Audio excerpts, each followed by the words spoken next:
All right, listen, it's going to be a big weekend in South Africa. One of the biggest social events of the year is happening in Durban, the Durban July. But of course, with that, it's kind of represented the fact that horse racing has evolved over the years. It's no longer just about the horses. Yeah. There's a lifestyle element to it that everyone enjoys, and I think are particularly there for. And a lot of money to be made. So Tsono went behind the scenes to find out more about the sport of horse racing and what it takes to get a horse ready for the actual event. Since the SA Jockey Association began offering an academic education to aspiring black jockeys, young talents like Muzi Yeni have begun winning races while being educated and changing the profile of the sport. I don't know about you, but when I think of horse racing, what usually comes to mind is that it's for a select few. But over the years, this has slowly but surely changed as the sport is becoming a lot more accessible and attractive to more people, both on and off the race course.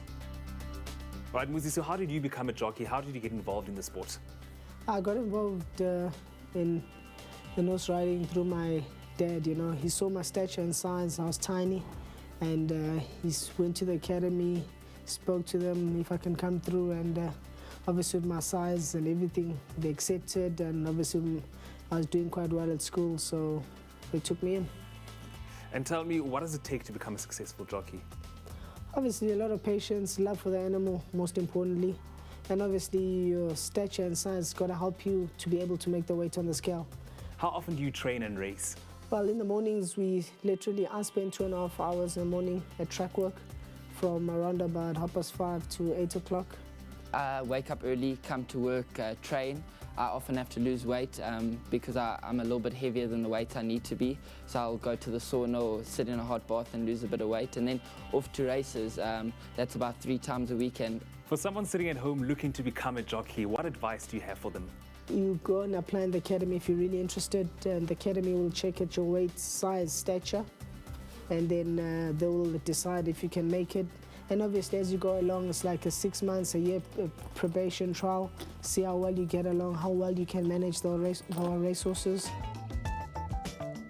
One of the most important elements of the sport is, of course, the horse itself and making sure that it's clean, healthy, fit, and, of course, race ready. Adam, how are you doing, man? Good, and yourself? Good. So tell me, how did you get involved in horse training? Well, my family's been involved in racing for many generations, and I've always been really passionate about it. So after other endeavours that I did after school, I decided to pursue my passion and get involved in horse racing. What does it take to get a horse race ready and fit? That's all pretty much fitness training. You take horses, you do speed work with them some days, you do steady work with them some days on the tracks. We don't just work horses on the tracks with jockeys, we also use other different aids, treadmills, walkers, heart rate monitors, we take blood counts of horses. And what are some of the challenges that come with being a horse trainer?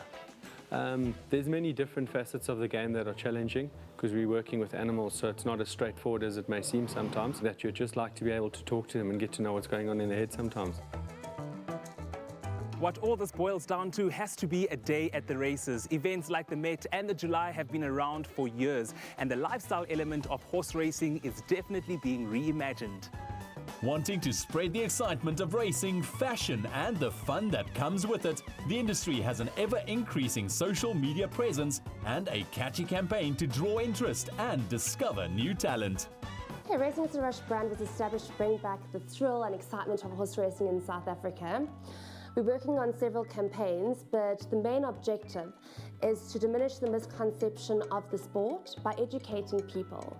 And what we do nationally around the country is take people on race day tours so they can actually understand what happens at a day at the races. And would you say that you're seeing a lot more diverse audience taking an interest in the sport? Absolutely. So we are looking at attracting a younger audience. The youth is important for us to get them involved. We have opened up a venue called the Racing It's a Rush Members Lounge in Johannesburg, and we will be opening one up in Cape Town soon. So there's a lot more diverse audience. And I hear you guys have a very busy event calendar throughout the year. We race every day of the year nationally. So we race in the Western Cape, we race in Gauteng, and we race Kimberley and Port Elizabeth and Durban. The next feature race meeting is the July, which is on the 7th of July, which we're all looking forward to. I must admit, my opinion on horse racing has changed after today. There's so much more to the sport than I thought there was. I don't know about you, but I'm definitely going to be adding more days at the races to my social calendar.